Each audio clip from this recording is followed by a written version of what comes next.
अस्सलाम वालेकुम वरहमतुल्लाहि वबरकातुहू। क़ज़ा नमाज अदा करने का तरीका क्या है?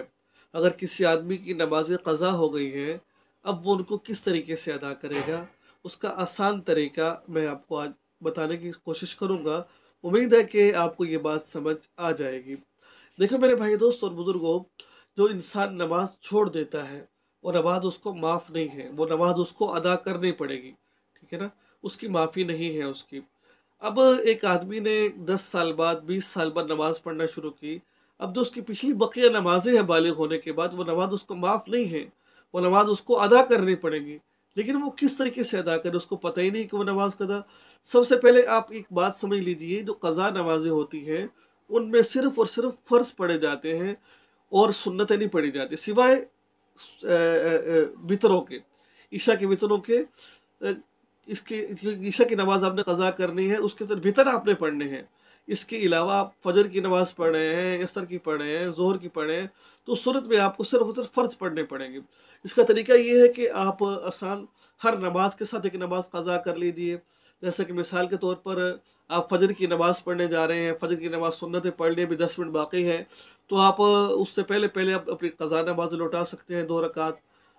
अब ज़ोहर की नमाज़ है, सुन्नतें पढ़ ली है आपने, अभी 10 मिनट बाकी है, उसके बाद अपनी आप क़ज़ा नमाज़ लौटा सकते हैं।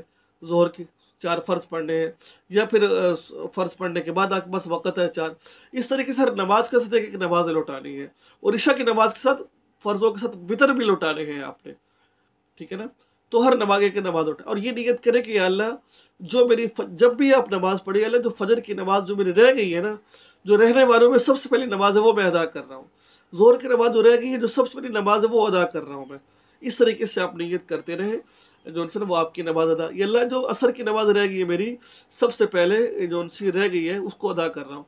हर दफ़ा इस तरह नियत करिए, अल्लाह जो रह गई है उसमें जो पहली नमाज़ है उसकी नियत कर रहा हूँ। इस तरीके से आप अपनी नमाज़ों को लौटा सकते हैं।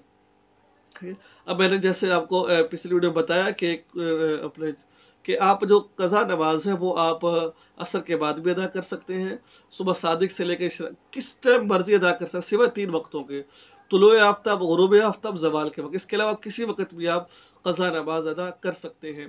तो इसलिए मेरे भाई दोस्तों, मैं आपसे रिक्वेस्ट करता हूँ, अपनी ज़िंदगी के अंदर अपनी नमाज को क़ज़ा कर लीजिए, नफलों के बजाय। मैं अक्सर लोगों को कहा करता हूँ, नफलों के बजाय आप क़ज़ा नमाज पढ़िए।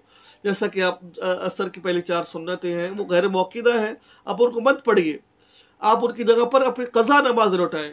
यानी कि आप ये नियत कर लें, जो मेरे 4 फ़र्ज़ हैं रह गए थे ज़िंदगी में, वो उनको मैं पढ़ रहा हूँ मैं।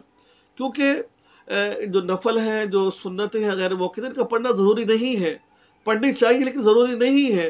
अगर इनकी जगह हम अपनी क़ज़ा नमाज़ें पढ़ लेंगे तो हमें कितना सवाब मिलेगा। एक जगह मैं पढ़ रहा था कि एक क़ज़ा नमाज के बदले में एक क़ज़ा नमाज, यानी कि बंदा नफल पढ़ता है, 70 नफल पढ़ेगा तो एक फ़र्ज़ अदा होगा।